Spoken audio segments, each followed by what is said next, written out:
As the coup leaders in Gabon name a new interim leader, the ousted president of the West African nation appears in a video and asks the world for help. After the military coup, EU considering sanctions against Niger. The 80th edition of the Venice Film Festival gets underway with the world premiere of Edoardo De Angelis' Italian war drama Comandante. Gabon's coup organisers have announced a new leader of the West African country. He's General Brice Oligui Nguema, and one of the first things he did was order the reconnection of international radio and television channels. Officially named the transitional president, Nguema has not appeared in public in the 3 communiques made so far by the junta.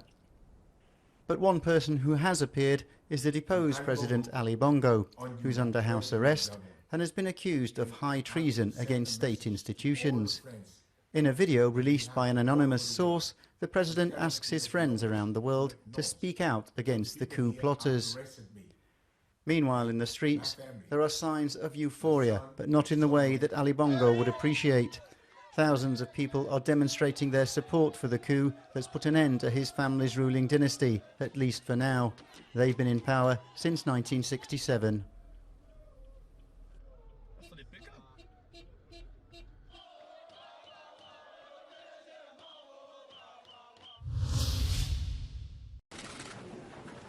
The European Union is considering sanctions against Niger after military forces ousted President Bazoum last month, who was elected 2 years ago. Defense and foreign ministers of the bloc discussed various possibilities at an informal summit in Toledo, Spain. We are moving forward for an autonomous sanctions regime to take measures against the putschists. Work has already started. Niger is just the latest of a number of African countries where the army has seized control in recent years. Experts say that military coups seem to be contagious. This means that an unconstitutional takeover of power is no longer taboo, a serious problem for Europe. Europe has real security concerns emanating from this region and also geopolitical concerns. Security is related to Islamic fundamentalist terrorism, which has doubled in Mali since Europe and others have pulled out. And geopolitically, it comes down to Russia. Russia's created a space for itself that forced Europe to withdraw. And now we're faced with the prospect as Europe of a belt of Russian influence along Europe's southern flank, if you consider this part of the Sahel in Africa as Europe's southern flank.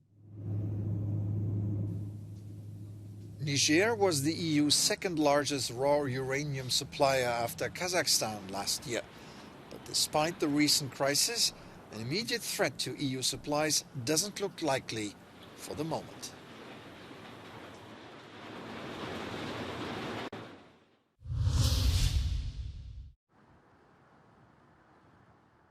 Ukraine's counter-offensive grinds on.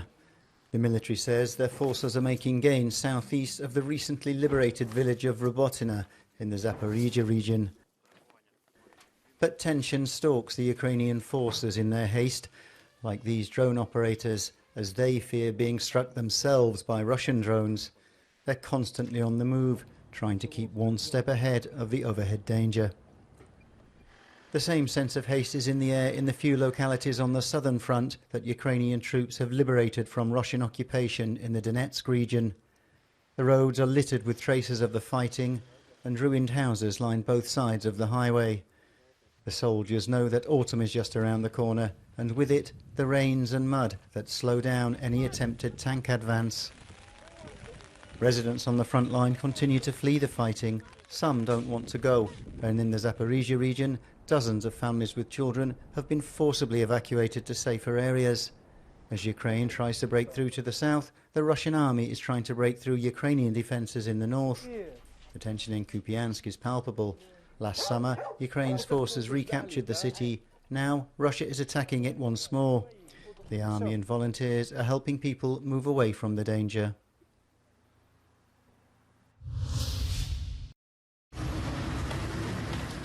At least 2 people have died in Kyiv in what Ukrainian authorities say was the biggest Russian air attack on the Ukrainian capital since the spring. They were reported killed by falling debris from a drone shot down over the Shevchenkivsky district. A number of others were injured in the incident.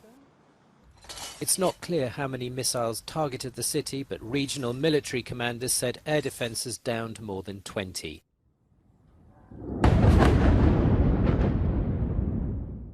There were also reports of drone attacks on the southern port of Odessa. In Russia, drones hit an airport in the western Pskov region as part of what authorities claim was the biggest air assault by Ukraine on Russia since the war began.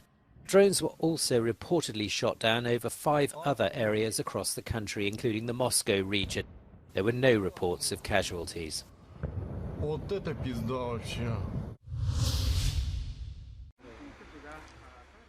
A day after Yevgeny Prigozhin's private funeral, the Kremlin has said the plane crash in which the mercenary chief died may have been foul play.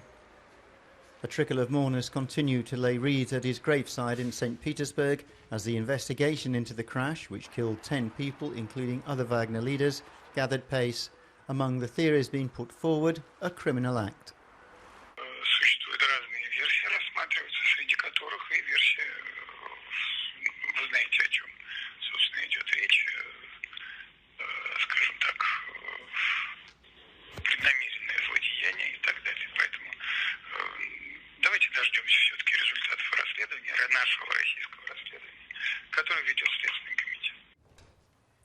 Many in the West believe Vladimir Putin was behind the incident in revenge for Prigozhin's short-lived uprising against Kremlin authorities in June.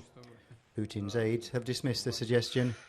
The warlord was once a close ally of Putin, but he came to represent the greatest threat to the president's rule with his relentless attacks on Moscow's military leadership over their handling of the Ukraine invasion.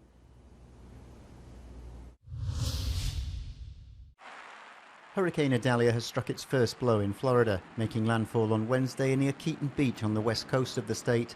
The U.S. National Hurricane Center says it expects the storm to bring wind speeds of up to 205 kilometers. That's just over 125 miles an hour. The governor of Florida has appealed to people not to take unnecessary risks. Do not go outside in the midst of this storm. If it's calm where you are, it may be because you are in the eye of the storm, and those conditions will change very, very quickly. So wherever you are, hunker down and don't take anything for granted here. This is a very, very powerful storm. Everything points towards Adalia weakening. A couple of hours before making landfall, it was a Category 4 hurricane with wind speeds of up to 225 kilometers per hour. The US National Hurricane Center expects it to continue advancing through southern Georgia or southern Carolina. Military planes are transferring some 1,800 people from the Italian island of Lampedusa to the mainland. The aim is to relieve the intense pressure on the migrant hotspot, which has recently peaked at more than 4,000. The official capacity is around just 400. Lampedusa is a stepping stone island closer to Africa than Europe. Italy has seen a surge in migrant arrivals with more than 113,000 so far this year, double last year's total. It's increasingly multinational and more crowded every year. La Tomatina, the festive tomato war that's put the Valencian town of Buñol on the map. This year it's brought together more than 20,000 participants from all over the world. Ammunition is in abundance in the form of 150,000 kilos of very ripe pear tomatoes. The tradition began by chance after a dispute between young people during a party in 1945. Over the years, it's become an international event that people have copied in other parts of the world. Delicious. That's according to Japan's Prime Minister Fumio Kishida. The Japanese government has released a video of the leader eating sashimi made from fish caught off Fukushima's coast, along with 2 of his ministers. It's reportedly part of an initiative to dispel public fears about eating local seafood after contaminated water was released from the stricken nuclear power plant. The water was treated, but many people are wary, and several neighbouring countries have voiced their complaints. While the International Atomic Energy Agency has approved of the produce, China has suspended imports. They call her Amarena, and for a few minutes she held centre stage in the village of San Sebastiano dei Marsi in central Italy. A Marsican bear, a non-aggressive subspecies of the European brown bear, walked through the streets with her 2 cubs under the astonished gaze of the villagers. It's not the first time she's done it. The residents call her Amarena because of her predilection for that particular local variety of cherry. Wow. Venice rolls out the red carpet and fills with glamour at the opening of its famous film festival. An edition with more Italian and European flavour than ever. And it's for a matter of principle. Hollywood actors have been on strike since mid-July. The president of the jury, American director Damien Chazelle, has expressed his support for the walkout and for cinema as art, not as content to feed a channel. David Morricone does more from the Serenissima. The 80th edition of the Venice Film Festival kicked off with the Italian World War II film Comandante, which replaced Luca Guadagnino's Challengers due to the ongoing writers and actors strikes in the US. It's a strong sub, as the film finds humanity in the darkest of places, as World War II submariners disobey their orders and save some of their enemies. But the main talking point on the Lido at the moment is still the inclusion in the lineup of 3 controversial directors, Roman Polanski, Woody Allen and Luc Besson. It remains to be seen how these films are received, but they will premiere in the coming days. From Venice, David Morricone, Euronews.